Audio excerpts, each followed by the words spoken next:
नमस्कार, मी पंजाब डक. आज आहे 28 जुलै 2026. सर्वप्रथम मराठवाड्यातील शेतकऱ्यासाठी आनंदाची बातमी. जे जायकवाडी धरण आहे 60% पूर्ण झाले, जवळपास 61% भरलं आहे आजच्यानं. तर ह्या म्हणजे 5 ऑगस्टपर्यंत जायकवाडी धरण 70%पर्यंत जाणार आहे. आणि सगळ्यात महत्त्वाचं, जायकवाडी धरण यावर्षी 100% भरणार आहे. ते भरल्याच्या नंतर तिथलं पाणी सुटल्याच्या नंतर त्याच्या खालीचे जे बंधारे आहे संपूर्ण बंधारे देखील भरणार आहेत. म्हणून सर्व शेतकऱ्यासाठी आनंदाची बातमी. परभणी जिल्हा, जालना जिल्हा, संभाजीनगर, बीड जिल्हा, त्या सर्व हिंगोली जिल्हा, नांदेड जिल्ह्यात सर्व शेतकऱ्याचा कॅचमेंट एरियात असलेलं धरण ते 100% भरणार आहे. म्हणून त्यांच्यासाठी आनंदाची बातमी.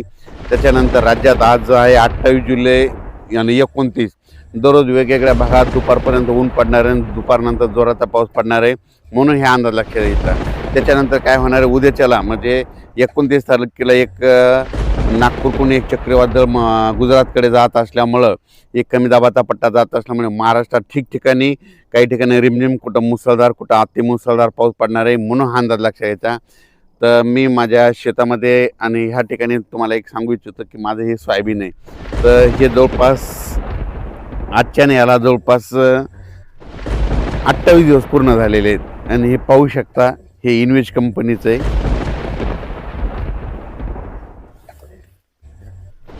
ते असं पीक आलेलं आहे संपूर्ण. 27 दिवसात एवढं सोयाबीन होत नाही, पण हे इनवेज कंपनीचं 108 आहे. ते पाहू शकता एक कसं सोयाबीन आहे. याला एकदा खत दिलेलं आहे, फवारण्या 2 झालेल्या आहेत, कीटकनाशक देखील मारलेलं आहे. आणि हे असं संपूर्ण 18 एकरचा प्लॉट आहे. जवळपास 18 एकर सोयाबीन आहे आपलं. तर यावर्षी ते खूप चांगलं पीक आलेलं आहे आणि चांगलं आलेलं आहे. विशेष म्हणजे कीड रोग काहीच नाही. 27 दिवसातच एवढं सोयाबीन वाढत नसतं, पण हे संपूर्ण म्हणजे काय झालं की त्याची मेहनतच सगळी मेहनत व्यवस्थित आहे. संपूर्ण नियोजन करतो. एवढं पीक 27 दिवसाला येत नाही, पण हे पाहू शकता हे 27 म्हणजे, कारण की ना आम्ही 30 तारखेला पेरणी केलेली आणि सोयाबीन उगवलं जवळपास 5 याला उगवलं, जुलैला उगवलं. तर ते म्हणजे 30ला पेरलं, 5ला उगवलं आणि हे इतकं असं एवढं आलेलं आहे. म्हणजे आजच्यानं कम्प्लीट 27 दिवस पूर्ण होऊन आजच्यानं 28 दिवस आहे. बुलढाणा जिल्हा पूर्ण, अकोला जिल्हा पूर्ण, अमरावती जिल्हा पूर्ण, त्याच्यानंतर इकडं नंदुरबार, आपलं नागपूर, भंडारा, गोंदिया, चंद्रपूर, यवतमाळ आणि वाशिम ह्या पट्ट्यामध्ये काय होणार आहे, मुसळधार पाऊस पडणार आहे. कारण की जे चक्रीवादळ मध्य प्रदेश आणि महाराष्ट्राच्या बांधीनं हे कमी दाबाचा पट्टा असा जाणार आहे आणि गुजरातमध्ये जाऊन मात्र धुमाकूळ घालणार आहे. म्हणून गुजरातच्या शेतकऱ्यांनी हे अंदाज लक्षात यायचा. मध्य प्रदेशच्या बुरहानपूर खंडवा शेतकऱ्यांनी अंदाज लक्षात यायचा. त्याच्यानंतर इकडं पाऊस पडत असल्यामुळे जे बुलढाणा जिल्ह्यातले कॅचमेंट एरियातले जे छोटे छोटे धरणं आहेत, त्या धरणात तलावात पाणी येणार आहे. बुलढाणा जिल्ह्यासाठी आनंदाची बातमी. अकोला जिल्हा, अमरावती जिल्हा, वर्धा जिल्हा, भंडारा जिल्हा, संपूर्ण जिल्ह्यासाठी आनंदाची बातमी. पण ते तिकडं पाऊस पडत असल्यामुळे परभणी जिल्हा, नांदेड जिल्हा, त्याच्यानंतर लातूर जिल्हा, धाराशिव जिल्हा, बीड जिल्हा आणि जालना जिल्ह्यात इकडं देखील काय होणार आहे, म्हणजे ह्या 3 दिवसात म्हणजे 27, 28, 29 पाऊस पडणार आहे. पण 30, 31 आणि 1 तारखेच्या दरम्यान परभणी, हिंगोली, नांदेड, लातूर, धाराशिव, बीड आणि संभाजीनगर जिल्ह्यात देखील जोराचा पाऊस पडणार आहे. म्हणून हे परभणी जिल्ह्यातल्या शेतकऱ्यासाठी आनंदाची बातमी. त्याच्यामुळं अहिल्यानगर जिल्ह्याला देखील पाऊस पडणार आहे. म्हणून अहिल्यानगर जिल्ह्यासाठी आनंदाची बातमी.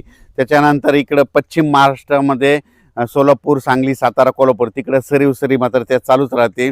आणि कोकणपट्टी घाटमाथ्याचा पाऊस चालू राहील. पुण्याला देखील चालूच पाऊस राहील. त्याच्यानंतर मुंबई इगतपुरीकडे देखील चांगला पाऊस पडणार आहे. संगमनेर, अकोले पडणार आहे. उदर, गणपती तिकडे देखील पाऊस पडणार आहे. म्हणून हा अंदाज लक्षात यायचा. राज्यात परत आता हे ना नाशिककडं पुन्हा आता हे पाऊस तिकडं जात असल्यामुळं 30, 31 आणि 1 ऑगस्ट, 30, 31 जुलै आणि 1 ऑगस्टच्या दरम्यान नाशिककडं उत्तर भागाकडे पाऊस पडणार आहे. म्हणजे मालेगाव, नाशिक, तिकडं त्र्यंबकेश्वर, दिंडोरी, सुरत पट्ट्यात त्या तिकडे पाऊस पडणार आहे. म्हणून परत एकदा त्या नांदूर, मधनेश्वर, गंगापूर धरणामध्ये कॅचमेंट एरियामध्ये पाऊस पडल्यामुळे पुन्हा गोदावरी नदीला पुन्हा पाण्यात आहे. मग तो नंतर काय होणार आहे, 20,000 क्युसेसनं पुन्हा काय होईल पाणी गोदावरी नदीत, म्हणजे 3 ऑगस्ट 4 आणि 5 ऑगस्टच्या दरम्यान येणार. 20,000 क्युसेसनं जर पाणी आलं तर ते जवळपास 6 TMC वाढणार. मग 6 TMC तर आता उद्यापर्यंत हे नाथसागर 62 TMC होणार आहे.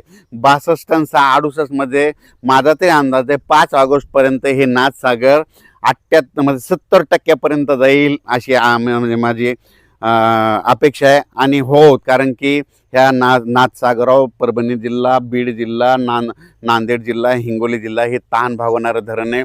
संभाजीनगराचा पाणी पुरवठा करणारं धरण आहे.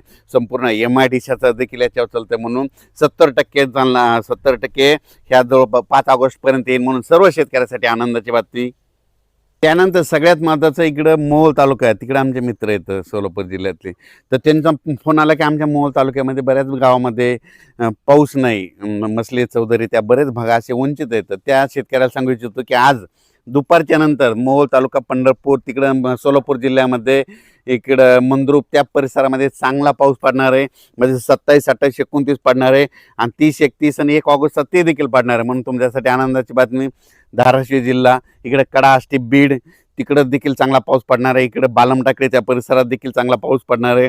त्याच्यानंतर आत्तापर्यंत तुम्हाला सांगतो जे वंचित छोटे छोटे तळे आहेत तर ते देखील ह्या पावसामध्ये बऱ्याच म्हणजे आता स्पीड जोरात राहणार आहे. त्याच्यामुळे ह्या पावसात देखील ते तळे भरणार आहे. आणि जालना जिल्ह्यातले जे भोकरदन, सिल्लोड, निल्लोड, त्याच्यानंतर जाफराबाद, राजूर, सिंदखेड राजा, धाड ह्या परिसरातल्या शेतकऱ्याचे फोन आले. इकडं सोयगाव, तिकडं मिरचीचं क्षेत्र आहे. मिरचीच्या क्षेत्रामध्ये त्यांनी काय केलं, उन्हाळ्यातलं विहिरीतलं पाणी संपूर्ण उपसा केलेला आहे. आता विहिरीला पाणी नाही.